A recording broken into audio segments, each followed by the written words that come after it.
It did get revealed. Hold up, people. Let's see exactly what this does. Okay. I am so curious. So it's supposed to be a tanky support. Okay. So the passive, Break the Mold. Rell attacks very slowly but temporarily steals a portion of her target's armor and magic resist to deal bonus magic damage based on the amount stolen. Additionally, Rell can siphon resistances from multiple different foes to grow extremely tanky. Wow, that's interesting. So it's almost like a Trundle ultimate. So I guess if you're facing a tankier support, you're actually going to do really well against that. I wonder if she could be played as a top laner with a stat like that. That's interesting. And I like the mount.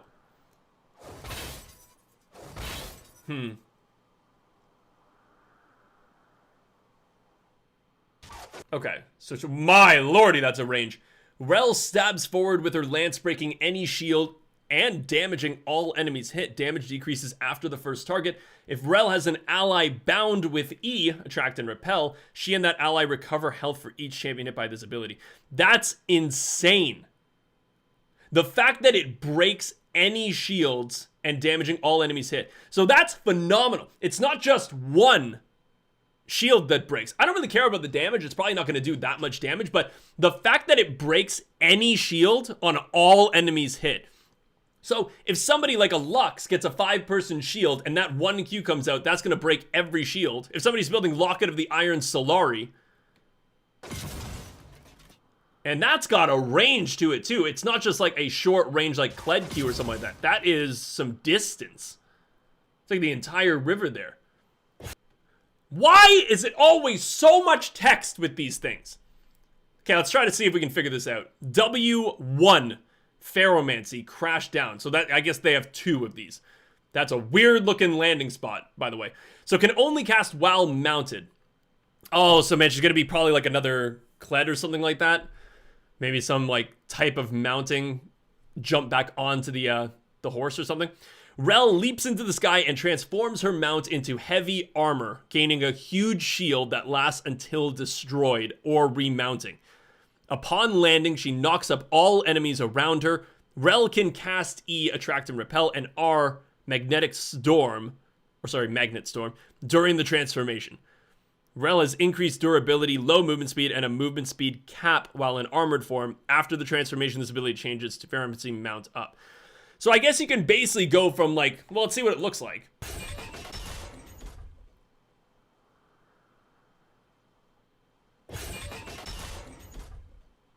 Well, that's not like a janky walking animation, isn't it?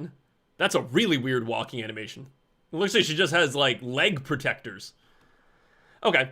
So, I mean, I guess that makes sense. So you do that, and then the W puts her back onto the mount. So Rell rushes forward and transforms her armor into a mount, gaining a burst of movement speed. During her next attack, she charges her target to deal bonus damage. I guess I had a typo there. Bonus damage and flip them over her shoulder.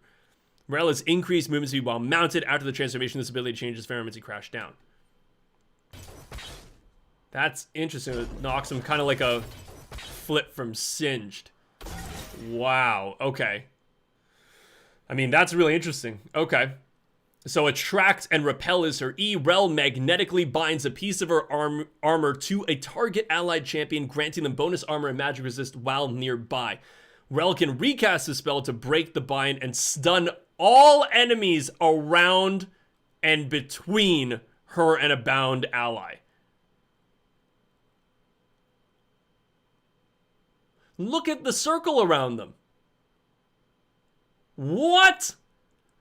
That's gigantic. That could be like an Amumu ultimate.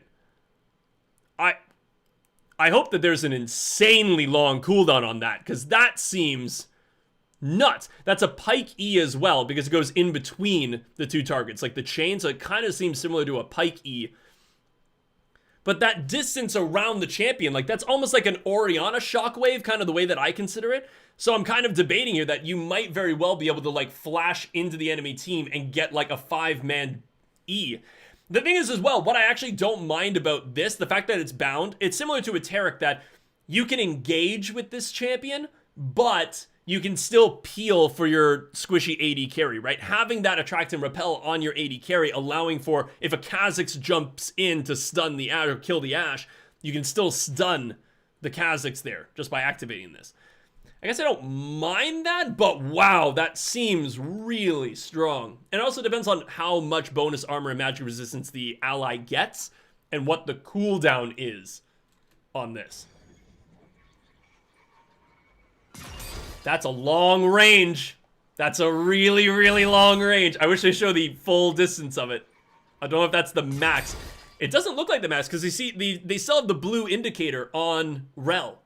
So that's not, it's not even in the yellow range of it breaking. So that means it definitely has longer range than that.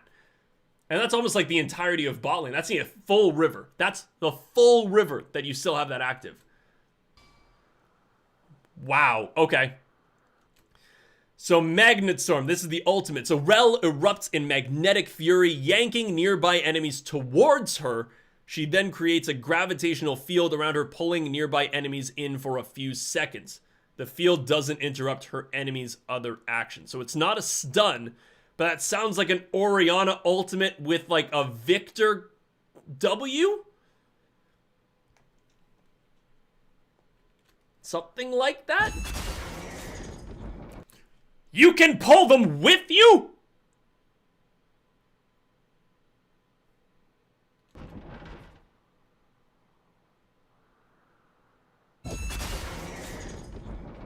Okay. Okay. Yeah, so it's like an Orianna ult with a Skarner ult, I guess. Now, wow. Okay. There's a lot to dissect there. My question is, can you use abilities and summoner spells while you have somebody hooked? Because if you can, that seems insane. Because it's similar to like a Skarner ult, but the thing about Skarner is that it's one person.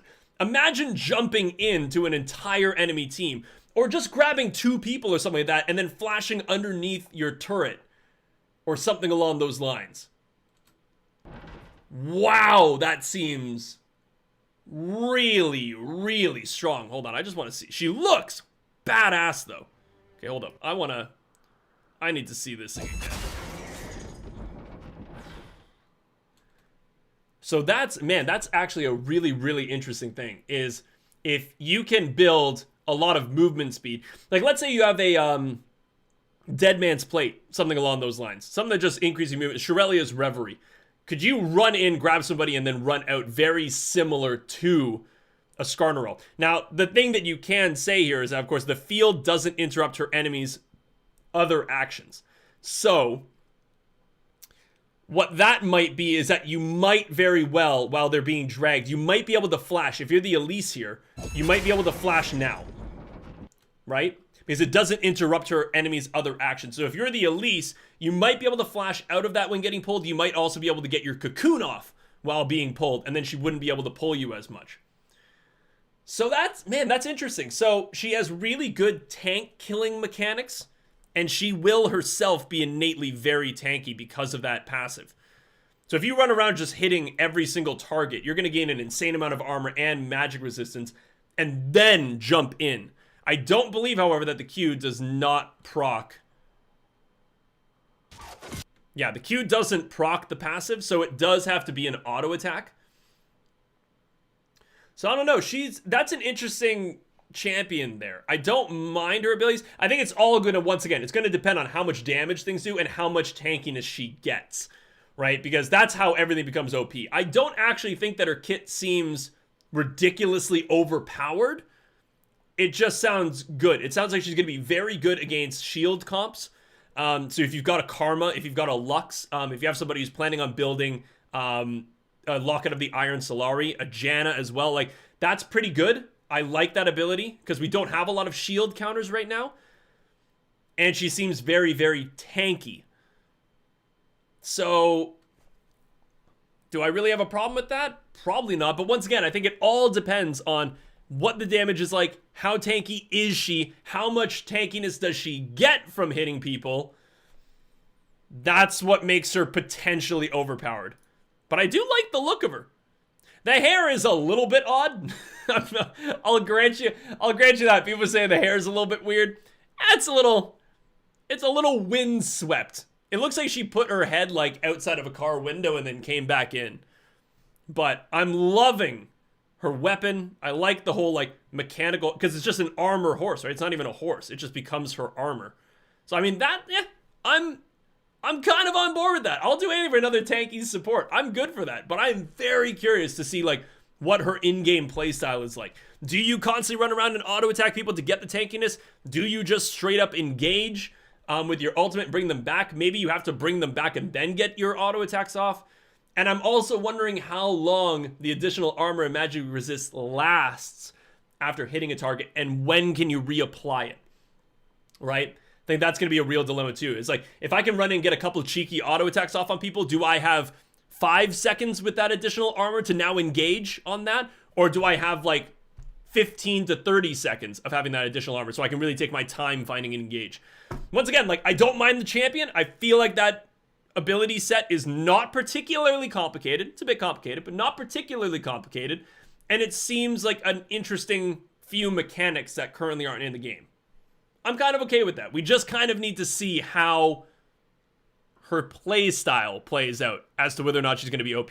And also whether or not you can play her as like a jungler or a top laner against a heavy tank. That's a really curious thing as well. But, I mean, Rell, she seems okay in my book so far. I'm excited.